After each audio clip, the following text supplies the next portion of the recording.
ಬೇಸಿಗೆ ದಟ್ಟ ಆಗ್ತಾ ಇದ್ದ ಹಾಗೆಯೇ ಉತ್ತರ ಕನ್ನಡ ಜಿಲ್ಲೆಯ ಹಲವು ಕಡೆ ನೀರಿನ ಸಮಸ್ಯೆ ಕಾಡ್ತಾ ಇದೆ. ಹಲವು ಊರಿನಲ್ಲಿ ಬಾವಿಗಳು ಸಿಕ್ಕಾಪಟ್ಟೆ ಬತ್ತಾ ಇದ್ದಾವೆ. ಕಲುಷಿತ ನೀರನ್ನೇ ಕುಡಿಯೋಕೆ ಬೇಕಾಗಿರೋ ಪರಿಸ್ಥಿತಿ ಉಂಟಾಗಿದೆ. ಇನ್ನೊಂದು ಕಡೆ ಯುವಕರ ಕಲ್ಯಾಣಕ್ಕೂ ಕೂಡ ಇದು ಕಂಟಕವನ್ನು ತಂದಿಟ್ಟಿದೆ.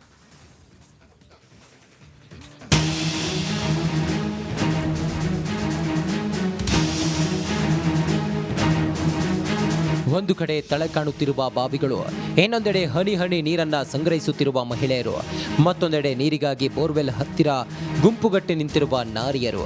ಇದು ಉತ್ತರ ಕನ್ನಡ ಜಿಲ್ಲೆಯ ಅಂಕೋಲಾ ತಾಲೂಕಿನ ಬೆಳಂಬಾರ ಗ್ರಾಮದಲ್ಲಿ ಕಂಡುಬಂದ ದೃಶ್ಯ.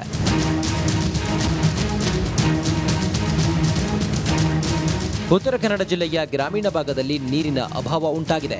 ಅಂಕೋಲಾ ತಾಲೂಕಿನ ಬೆಳ್ಳಂಬಾರ ಗ್ರಾಮ ಪಂಚಾಯತ್ ವ್ಯಾಪ್ತಿಯ ಹಲವು ಕಡೆ ನೀರಿಲ್ಲದ ಜನರು ಪರದಾಡುತ್ತಿದ್ದಾರೆ. ಊರಿನಲ್ಲಿರುವ ಬಾವಿಗಳು ಬತ್ತುವ ಹಂತದಲ್ಲಿದ್ದು ಕಲುಷಿತ ನೀರನ್ನೇ ಕುಡಿಯಬೇಕಾದ ಪರಿಸ್ಥಿತಿ ಉಂಟಾಗಿದೆ. ನೀರಿನ ಸಮಸ್ಯೆಯಿಂದ ಯುವಕರಿಗೆ ಮದುವೆಯಾಗಲು ಅಡ್ಡಿ ಎದುರಾಗಿದೆ. ನೀರಿನ ಕೊರತೆಗಿರುವ ಗ್ರಾಮಗಳ ಯುವಕರನ್ನ ಮದುವೆಯಾಗಲು ಯುವತಿಯರು ಹಿಂದೇಟು ಹಾಕ್ತಿದ್ದಾರೆ. ನಮಗೆ ನೀರಿಂದು ಭಾಳ ತರಾಸು, ನೀರಿಲ್ಲ ನಮ್ಗೆ. ಗೋರಿಂಗಿನ ನೀರು ಎಣ್ಣೆ ಹಳಿ ಆತಿದ್ದು, ಏನು ಊಟ ಮಾಡ್ಲಿಕ್ಕೆ ಆಗುದಿಲ್ಲ, ಎಂತಕ್ಕೂ ಆಗುದಿಲ್ಲ. ಮತ್ತೆ ಎಲ್ಲ ಬಾವಿಗೆ ನೀರು ತಂದ್ರು ತರಕ್ಕೆ ಹೋದ್ರು ಚೇಡಿ ನೀರು ಗೈಡು. ಒಂದು ಕೊಡ ನೀರು ತಂದು ಇಟ್ಟರೆ ಅರ್ಧ ಕೊಡ ಅದು ಚೆಲ್ಲುವುದೇ. ಹಂಗಾಗಿ ನಮ್ಗೆ ಭಾಳ ತ್ರಾಸು. ನಮ್ಮ ಊರಿಗೆ ಒಂದು ಹೆಣ್ಣು ಕೊಡೋದಿರು, ಒಂದು ಮಕ್ಕಳು ಮದುವೆ ಮಾಡುವೆ ಅಂದರೂ ನೀರಿಲ್ಲ. ದುಡ್ಡು ಕೊಟ್ಕೊಂಡೇ ತಂದ್ಕೊಂಡು ಮದುವೆ ಮಾಡಬೇಕು ಮಕ್ಕಳಿಗೆ. ನೀರು ಇಲ್ಲ, ಏನೂ ಇಲ್ಲ ನಮಗೆ. ಗ್ರಾಮದ ಅಲ್ಲಲ್ಲಿ ಇರುವ ಬಾವಿಗಳ ನೀರು ಕೂಡ ಬತ್ತುತ್ತಿದೆ. ಆದರೂ ಕೂಡ ನೀರು ಬೇಕೆನ್ನುವ ಕಾರಣಕ್ಕಾಗಿ ಶೇಡಿ ಮಿಶ್ರಿತ ನೀರನ್ನ ಹನಿ ಹನಿಯಾಗಿ ಮಹಿಳೆಯರು ಸಂಗ್ರಹಿಸಿ ಕೊಡಗಳಿಗೆ ತುಂಬುವ ದೃಶ್ಯ ಮನ ಕಲುಕುತ್ತಿದೆ. ಗ್ರಾಮದಲ್ಲಿ ಬೇಸಿಗೆ ಬಂದಾಗ ಪ್ರತಿ ವರ್ಷವೂ ಕೂಡ ಇದೇ ಸಮಸ್ಯೆ. ನೀರಿಗಾಗಿ ಬಡ ಕುಟುಂಬದ ಮಹಿಳೆಯರು ಪರದಾಡಬೇಕಾಗಿದೆ. ಇನ್ನು ಇಲ್ಲಿನ ನೀರಿನ ಸಮಸ್ಯೆ ಕಂಡು ಗ್ರಾಮದ ಯುವಕರಿಗೆ ಹೆಣ್ಣು ಕೊಡಲು ಯಾರೂ ಮುಂದೆ ಬರ್ತಿಲ್ಲ. ಅಲ್ಲದೆ ಶೇಡಿ ಮಿಶ್ರಿತ ನೀರು ಕೂಡ ಸಿಗಲ್ಲ. ಬೋರ್ವೆಲ್ಗಳಲ್ಲಿ ಸಿಗುವ ನೀರು ಆಯಿಲ್ ಅಂಶಗಳನ್ನು ಒಳಗೊಂಡಿದ್ದು ಮನೆ ಬಳಕೆಗೂ ಕೂಡ ಬಾರದಂತಾಗಿದೆ.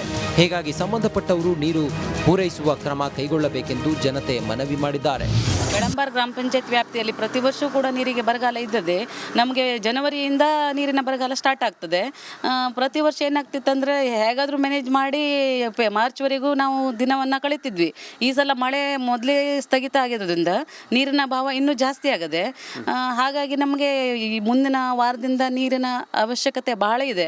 ಇಲ್ಲಾಂದ್ರೆ ನಾವು ಉಗ್ರವಾದ ಹೋರಾಟವನ್ನು ಮಾಡಬೇಕಾಗ್ತದೆ. ಖಾಲಿ ಕೊಡ ತಗೊಂಡು ಪ್ರದರ್ಶನ ಮಾಡಬೇಕಾಗ್ತದೆ ಏಪ್ರಿಲ್ 1ರಿಂದ ನಮಗೆ ನೀರು ಬರದೇ ಇದ್ರೆ. ಬೆಳ್ಳಂಬಾರ ಗ್ರಾಮದಲ್ಲಿ ಹೆಚ್ಚಾಗಿ ಬಡ ಹಾಲಕ್ಕಿ ಕುಟುಂಬಗಳೇ ವಾಸವಾಗಿವೆ. ಪ್ರತಿ ವರ್ಷವೂ ಬೇಸಿಗೆ ಸಂದರ್ಭದಲ್ಲಿ ನೀರಿನ ಅಭಾವ ಉಂಟಾಗುತ್ತೆ. ಹೀಗಾಗಿ ಮಹಿಳೆಯರು ತೊಂದರೆ ಅನುಭವಿಸುತ್ತಿದ್ದು ಸಂಬಂಧಪಟ್ಟವರು ನೀರು ಪೂರೈಸುವ ವ್ಯವಸ್ಥೆ ಮಾಡಬೇಕಾಗಿದೆ. ಶೇಷಗಿರಿ ಮುಂಡಳಿ, ರಿಪಬ್ಲಿಕ್ ಕನ್ನಡ, ಕಾರವಾರ.